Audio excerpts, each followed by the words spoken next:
Hi, I'm Stephanie and this is my home, the 16th century Chateau de Lalande. Lalande was owned for hundreds of years by a family of marquis who were at the heart of French royal life.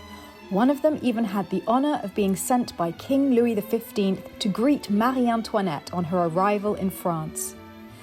But, far from being a stuffy museum, this chateau is a living home. I live here all the time and am regularly joined by my mother, my family, my friends, and wonderful volunteers from all over the world who help me to lovingly restore this historic home. Welcome to Lalande, a chateau filled with life, love, and laughter.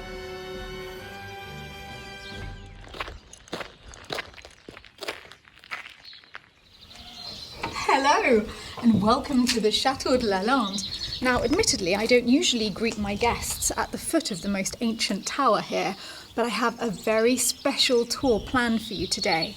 In the last two videos, you saw a lot of the private apartments here, you saw the main reception rooms and the main guest bedrooms, but now I want to take you to see the truly hidden areas in any chateau.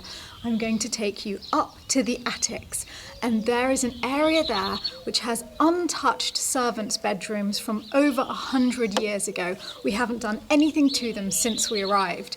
You'll also see the glorious, huge attics and the way that the roof was built, the structure inside, and then the defences, because this was built as a defensive chateau in the 15th or 16th century on the site of a much older medieval chateau.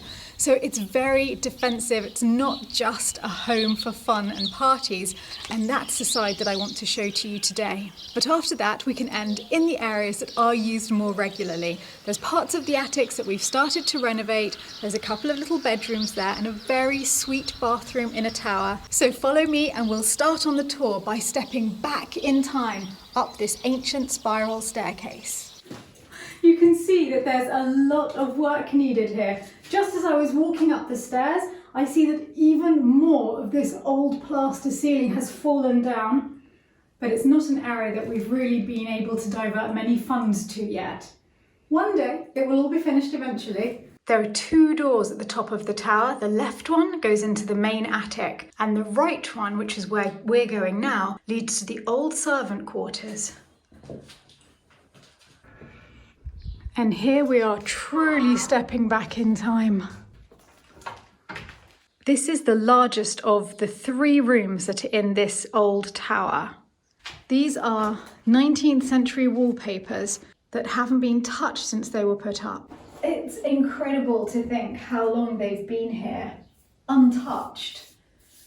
The frieze in no way matches the wallpaper. I think it shows that these areas, they just bought job lots of paper to decorate as nicely as they could for the staff, but it wasn't as though the same amount of thought went into these areas as into the downstairs rooms. I get a sense whenever I walk into these rooms of stepping into another time and place. It's as though I'm no longer in my home. I've gone through the cupboard into Narnia, somewhere else entirely. And very curiously, here, someone has been counting, but who and why? It's most mysterious because they're in groups of 8. What does 35 signify? These rooms were still in use at the turn of the 20th century, but haven't been used since then. We know that back then, the priest who would come to celebrate Mass in the chapel would spend the night here. But it's also where they would store the harder liquor. As you can see from this cupboard, I'm going to have to disturb a lot of spiders to show you this, but this adorable cupboard that was wallpapered in exactly the same way as the wall contained the liquor. Because here you can see that in August 1907, they had 19 bottles of eau de vie of cider and 14 bottles of eau de vie of wine, which is basically grappa. I particularly like this bit, where they've crossed 15 out and written 14. What happened to that one? And they were bottled in April 1907. Sadly, there's definitely none left. But this is the only room in the chateau where we found actual treasure. Now, we don't usually store it in here, we put it downstairs, but just so that you can see where I originally found it, in this cupboard, once we'd moved in, we found this book.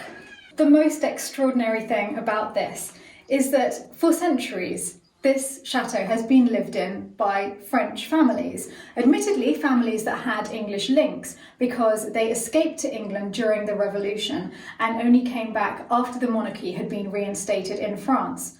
Nevertheless, it was with some surprise that I discovered our treasure was an English dictionary. And not just any English dictionary. An English dictionary containing many thousands of hard words. Printed for Peter Parker at the Leg and Star over against the Royal Exchange in Cornhill in 1685.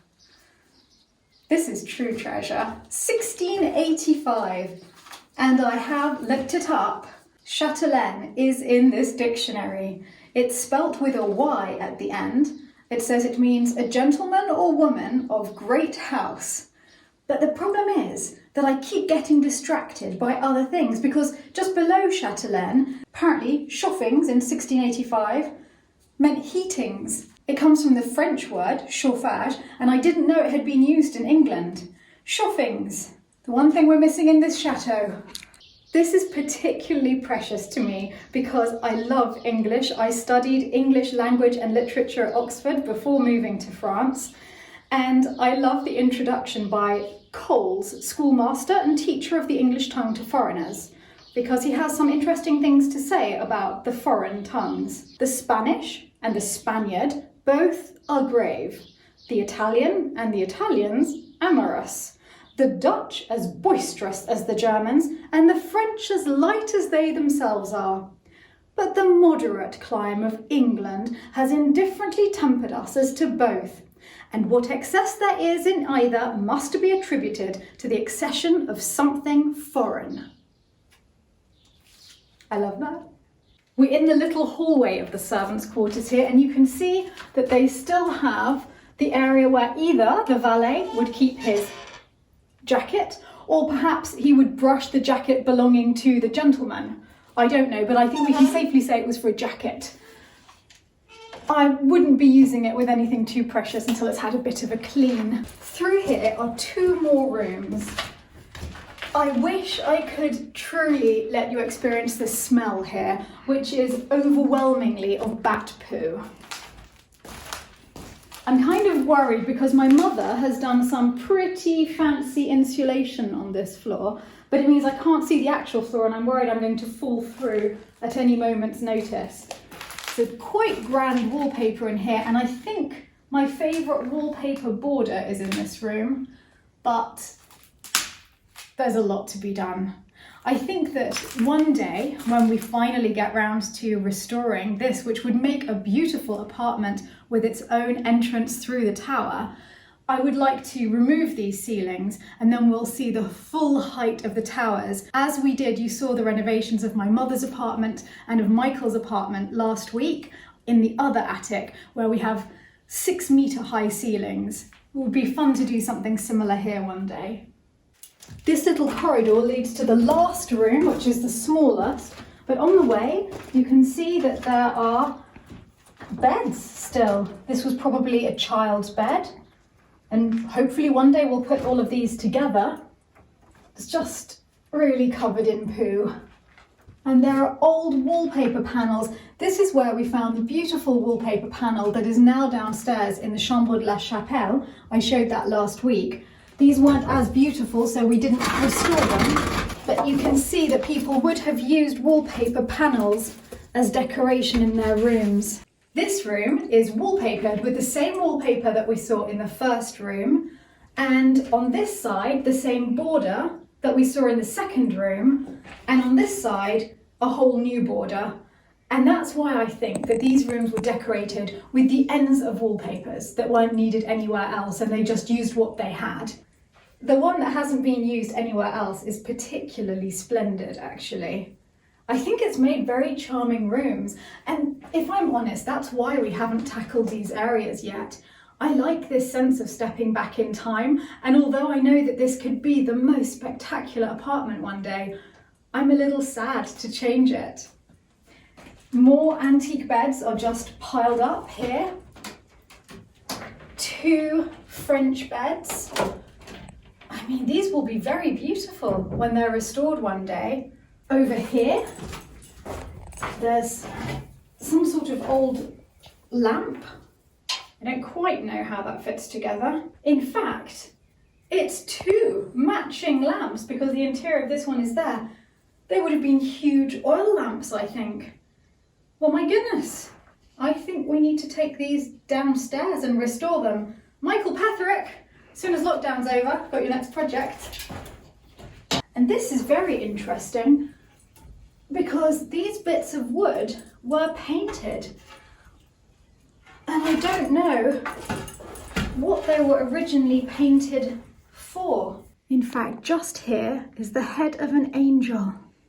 I wonder what it came from. That's one of the reasons I love the attics here so much. We're constantly discovering new things. Just little details that we've overlooked. Sadly, nothing in the cupboard. Oh, the tiny piece of paper. According to the commander of blank, the underwater crossing, blank, will be more something. So, feel free to fill in the blanks. We'll put it back where it was. And here we have what seems to be the remnants of a bell pull system. In fact, I have never ever noticed this before, but I was just trying to work out where this would have gone. And I've just seen that there's a little eyelet here, which it could have been threaded through, and more excitingly, a wire casing here, which it would have gone through, and we are directly above the marquis's bedroom. Now, we're going to carry on and go through into the main part of the attic. As you can see, we use this big space as a storage room, but many of the pieces in here were here when we bought. For example, there's this chair, which needs a lot of work, but is going to be beautiful one day. It was a red leather-backed chair, rather grand, and I would like to get that restored, and it could be the main study chair downstairs in the petit salon. That would be wonderful. As much as possible, I like to use everything that we have. The floor is quite precarious. There are gaping holes. Oh, I'm dangerously close to one. And the previous owners seem to have used one of the tiles from the chapel to cover one of them. And we've been a little bit less innovative because we've used cardboard, which presumably we could step straight through anyway, so I'm not sure that that's helping very much. Anyway, we'll gingerly walk this way and I can show you this darling pram. Now, I don't have children, but it's good to know that if anyone in this house does, we are prepared. Over here, there's a child's chest of drawers. At least I presume it's a child's, or maybe it was a little jewellery box. It has all of its drawers and just needs a little bit of love and attention to bring it back to life. There are huge old wardrobes in here. They're very old, and we keep Christmas decorations and things that are waiting to find homes elsewhere in the chateau in here. In fact, I can't, I don't believe it. Mummy, I was looking everywhere for this. I was filmed on Escape to the Chateau DIY, looking everywhere in the maintenance room for this. I did not think to look up here. A year ago, this would have been very useful. If I carry on looking in this cupboard, we are not going to get anything done and we won't finish this tour. There is an equally huge cupboard, in fact, a bigger one, on this side, filled with ancient things, like tiles that have paw prints of the animals that stepped over them. A dog or a cat from hundreds of years ago. and slightly more modern things, like Mario Kart. But over here is the room that I really wanted to show you. The reason why the servants would have been coming up here a lot. Here we have the staff loo. And in fact, I better let the volunteers know that this is their loo. This is ready for them, actually. And what a glorious loo it is. Seems to be a little bit blocked with some debris. It even has a little footrest. We have a lot of these beds in the attic, and I've used quite a few. My mother took a particularly pretty one, which we had restored back to England, and uses it as a bed in her home. I have one in London. It's my bed in my flat in London. There are a couple that we've already restored and we have in the garden and in the chateau. And this is one of my favourite beds. Almost makes me want a child just to use the bed. And presumably for a boy, because it seems to have a ship's wheel. I don't know what you call that, a rudder, a wheel? Anyway, it has one on the front. I think it's beautiful and would look stunning restored. I wonder how many counts and marquis started their life in this bed. Very many, I suspect. But as you can see, it's not just the little treasures that are stored in it, it's the room itself that is full of potential. One day we could make this into a glorious space. The original 15th or 16th century wing of Lalande is between two huge square towers. The servants' quarters that we just saw are in one. Then we've walked through the central wing, and now we're going into the other square tower. And you can see here, because it wasn't ever used as accommodation, the original defences and quite a lot of our storage stuff. This room can sometimes be a little disheartening because there are so many things. It seems a bit overwhelming at times. I mean, there's this top of a buffet, which will be glorious to put somewhere one day, especially as I desperately need more shelves for books in the chateau. And this is the room in which I found my mother's bed crown, which I restored and is now in her apartment, which you all saw on the tour last week. But there's another bed crown up here that I would like to restore for my bedroom one day. I'm sure I last saw it over here. It is. Yes, yes, yes. And more of these iron beds waiting to be used. This one is going to be beautiful. Oh my goodness. So my mother's was a different shape, but was in exactly the same state when I found it. Just like this one, you couldn't tell that it had brass pieces on it. But if you look very closely, I think I just saw one here. There was a star on this one, and I think that restored this could be beautiful. And it's in really quite a state at the moment. Look, it was from a room that was pink and white. Must have been gorgeous. Well, that can wait a little longer next to the creche for the nativity.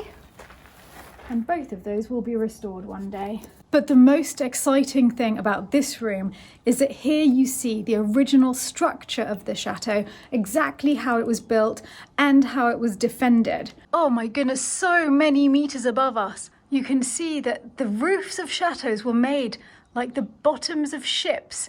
And in fact, shipbuilders used to travel around the country roofing buildings.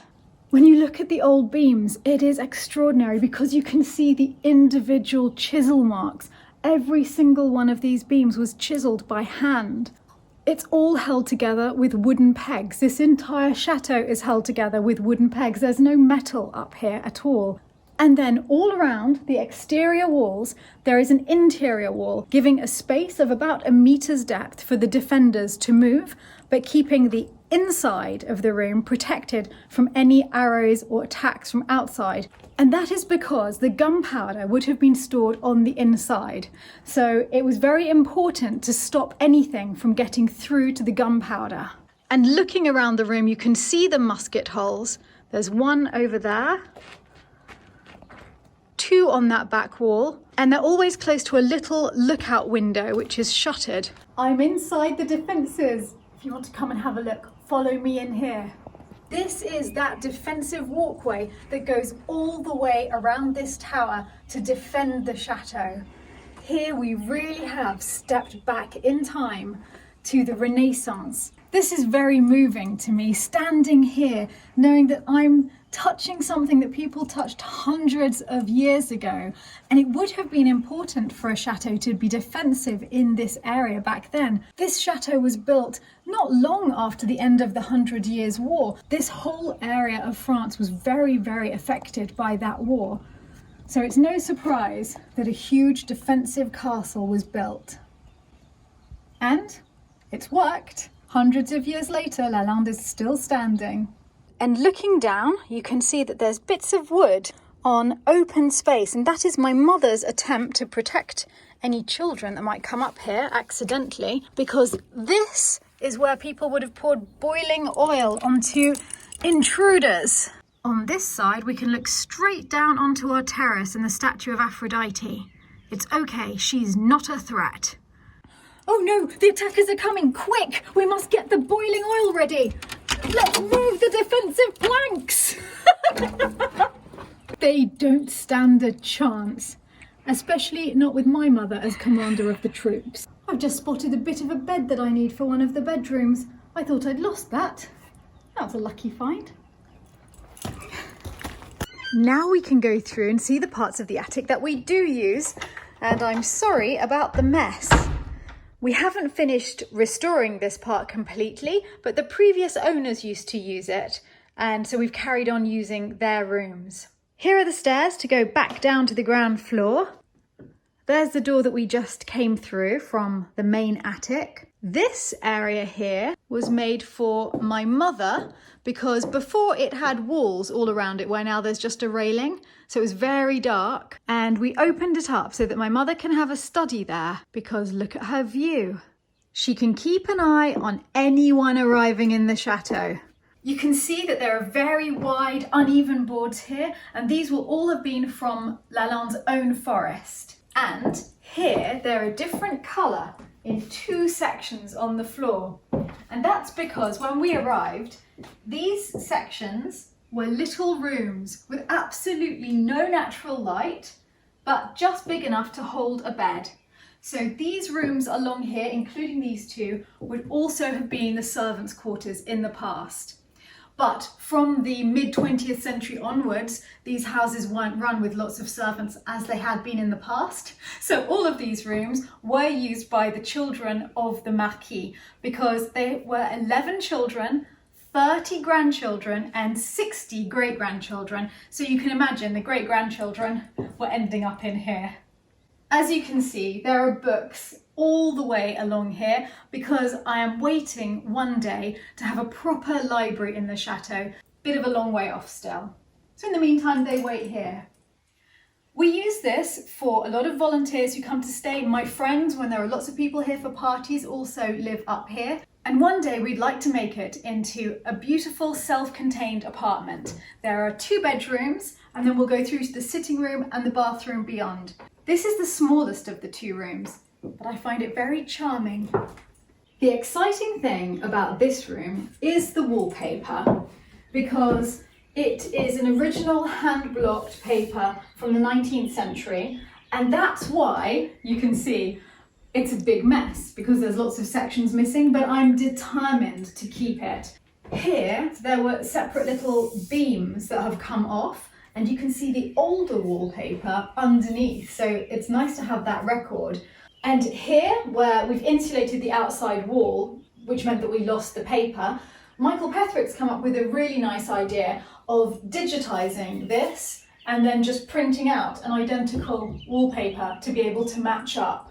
So I think that's what we'll do to be able to finish this room completely. This is a really beautiful Charles X antique French bed.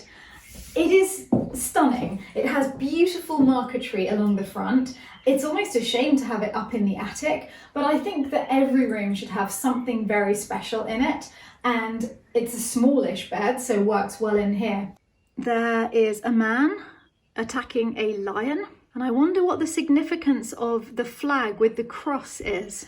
My mother and I guess that it's probably Christian gladiators having to fight lions. but I'd like to make it much grander in future by putting a big ciel de lit, which is the French name for a bed crown. And quite often in the 19th century, the French put some that were just over 1/4 of the bed, and then the curtains would come out and hang down on the back this side. And that could work very nicely. It will also help to hide a little bit of the mess of that wall, so could kill two birds with one stone. The best thing possibly though in here is the view. These upstairs bedrooms have a stunning, stunning view. And now we're going into the attic double bedroom. They haven't got names yet, which is why it's the attic single and the attic double, but I think we need to rectify that at some point. This is our toile de jouy bedroom. Come in. This is one of the few bedrooms at the chateau that I have re-wallpapered. This is an English wallpaper from Lewis & Wood. It's a beautiful toile that has Pierrot and Commedia dell'arte figures, and so I felt that it was right for Lalande because it has a very festive, playful, dressing up feel. And I like toile de jouy rooms when they're mixed with lots of different toiles. So I've used 4 different toiles so far in this room, but it's not finished yet. There's this lovely nautical themed toile as the bedspread, inspired by the Roman gods. So there's Mercury with his staff and Neptune in a boat. And then there is the toile that I've used for the bed, which is a beautiful, beautiful fabric. A little bit of a bacchanalia as there are grapes and 2 women by a cornucopia. And the curtains are on the theme of motherhood because they are stunning Pierre Frey curtains with 2 women holding their children. But I would like to use more toile de jouy still in here. I've got this old kidney-shaped dressing table. These are so cheap to get hold of generally. They're pretty much out of fashion, but I think they're fabulous. I will find the prettiest toile de jouy that I can get hold of and put it underneath the glass, then find a beautiful mirror for it. There are lots of cupboards in this room. One is hidden behind here, and I would show you, but I've lost the key. And there's another one in here. But the best thing about the interior of the cupboards here is that you can see the old wallpapers that used to be in this room. This one's a very simple geometric design, which was also used on the floor of this cupboard, most unusually. Isn't that glorious? 3 different papers here. There's the main wallpaper, then there's a frieze, and below that there's a fake panelling wallpaper. And I will never redecorate this cupboard. I find it too charming and too important a historical record. If anything, I will put a perspex sheet up on both sides to protect what's there so that future generations can marvel at it too. I also love the fact that even though it's just a little attic bedroom, it has a marble fireplace, which is really quite grand for such a tiny room. So one day I'll get a much bigger mirror and make more of this, but we haven't really got up to these rooms yet to complete the decoration. Another nice little detail are the light switches. Throughout the chateau, I sourced the light switches from a company called Fontini, who make wonderful retro ones, and these are made of porcelain with little wooden handles. And now we'll go and see the room that is the biggest mess of all, the sitting room of the attic, which we have just been using as a projector room. It's our cinema room here at the chateau. We've created a 2-tier cinema system so that one person can lie here, 1 or 2 people can lie here, and another couple of people can lie there because everybody wants to lie down when they're watching a movie here. But I'm excited because this room needs complete redecoration and I know exactly what I would like it to look like. I want it to be very rich and patterned and almost like walking into a Moroccan den, but as reinvented in 19th century France. I'm probably not explaining myself very well at all, but I want it to be this wonderful, rich room that we can come to for movies and old fashions in the evening. And then going through this door, we get to a room that is currently used as a bedroom, but it's a sort of overspill bedroom, but one day will be a kitchen so that this apartment really is self-contained. At the moment, my mother and I just use this room as an overspill for our clothes, so it's just an extra closet. And as well as keeping some of my evening wear in this room and a lot of men's wear, we also keep some of our tablecloths. But it will be a very beautiful kitchen because it's the only room on this floor to be a little higher than the others. So the window appears to be lower, and it means you can sit here and look at the most beautiful view in the entire house. And now I can show you my favorite room up here, which is the bathroom in the tower. Like most of these rooms, it's not complete yet. There will one day be a sink just here, but at the moment there is only a bath. Once again, the wallpaper is from the English company Lewis & Wood, and it's just the most charming room. I love having baths in here. Once my mother actually got trapped in this room because for some reason the door wouldn't open behind her and she couldn't get our attention. She was shouting and shouting and shouting from the highest tower window, and in the end decided to attract our attention by flapping the towel out of the window until we saw her, to much hilarity from everyone else in the house. It was a bit of a Rapunzel moment. Because there was nowhere else to put the loo, we put it in the cupboard.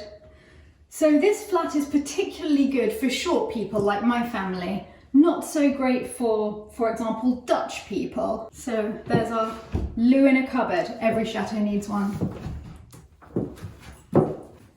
I hope you enjoyed that tour of the attic. Goodness knows my shoes did not. It's so dusty up there. I'm going to go and get changed. This is the way to my apartment. And I know I keep promising to show you my apartment, but the tours are just taking too long. I absolutely promise I will show you my bedroom next week, and also the outbuildings, maybe the cellars. We still have a lot to get through. And then the garden and the chapel. It's going to be at least a couple more tours. So watch out, next Friday there'll be another tour from Lalande.